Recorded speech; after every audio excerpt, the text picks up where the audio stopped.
গাড়ির খরচ 30,000, 1 লাখ টাকা উটের দাম আর 7 লাখ টাকা বিচে চলার জন্য পারমিশন। সপ্তর্ষ প্রথমে পুরীতে এসে উটের পিঠে মানে এক পান্ডা বসে আছে। তুমি পেছনেরটায়। এবার আমাদের রিয়ান বাবু। হেভি ব্যাপার হচ্ছে, আমার যা মজা লাগছে। না একদমই নয়, আমি তো নই না, থ্যাংক ইউ। ও মা তুমি উঠবে? মা ওঠো না, মা ওঠো না, ওঠো কিছু মা গো। কি মজা লাগছে দেখতে। বাপ্পাটা উঠেছে উটের পিঠে, আর এইখানে সমুদ্রের যা হাওয়া, যা গর্জন, ভয়ঙ্কর হয়ে আছে সমুদ্রের রূপ, ভীষণ ভয়ঙ্কর। আর্য মজা পেয়েছো বাবা? মজা পেয়েছো? দেখি হাসছো কি তুমি? এবার হাসছে। বাবা নামলো, মানে আমার বাবা নামলো, এবার আমার বাবার বাবা নামছে। বাবা হয়েছে? শখ মিটেছে?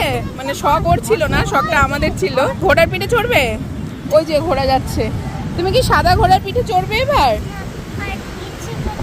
আর ইচ্ছা করছে না। হ্যাঁ বেঁচে গেছে, উটের ওপর দিয়ে বেঁচে গেছি, আর ঘোড়া না, তাই তো? আচ্ছা বলছি যে এই উটগুলো কোথা থেকে আনেন আপনারা? উটগুলো কোথা থেকে আসে উটগুলো? রাজস্থান থেকে লরিতে করে? হ্যাঁ লরি। তারপর এখানে খাওয়া দাওয়ার ব্যবস্থা কি আপনারাই দেখেন সব? যত্ন করেন তো? 1,30,000 ও আনার জন্য 1,30,000, আর বালিতে চড়ানোর জন্য 7 লাখ টাকা দিতে হবে?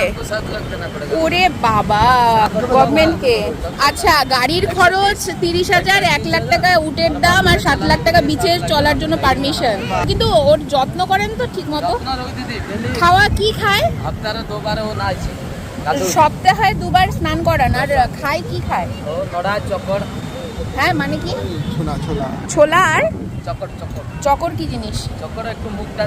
মুগ ডালের মতো কিছু। মানে শরীর খারাপ হলে আপনারা দেখেন তো? হসপিটাল আছে, ওখানে নিয়ে যান। আচ্ছা আচ্ছা, যত্ন করবেন। হ্যাঁ মানে আমাদের কলকাতার ওখানে ঘোড়াগুলোর দশা খুব ভয়ঙ্কর, আশা করি সবাই যত্ন নেন। এখানে প্রচুর উট সমুদ্র তটে ঘুরে বেড়াচ্ছে, প্রচুর, এই ব্যবসা চলছে।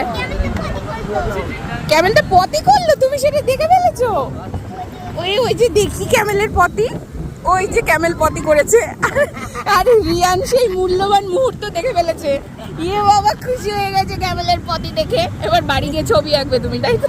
ওরে বাবা, উটটা পটি করেছে তাই ওটা সাথে সাথে ক্লিন করছে, নাহলে 5,000 টাকা ফাইন বলে। দারুণ তো, এটা ভালো, এই ফাইনগুলো ভালো ফাইন।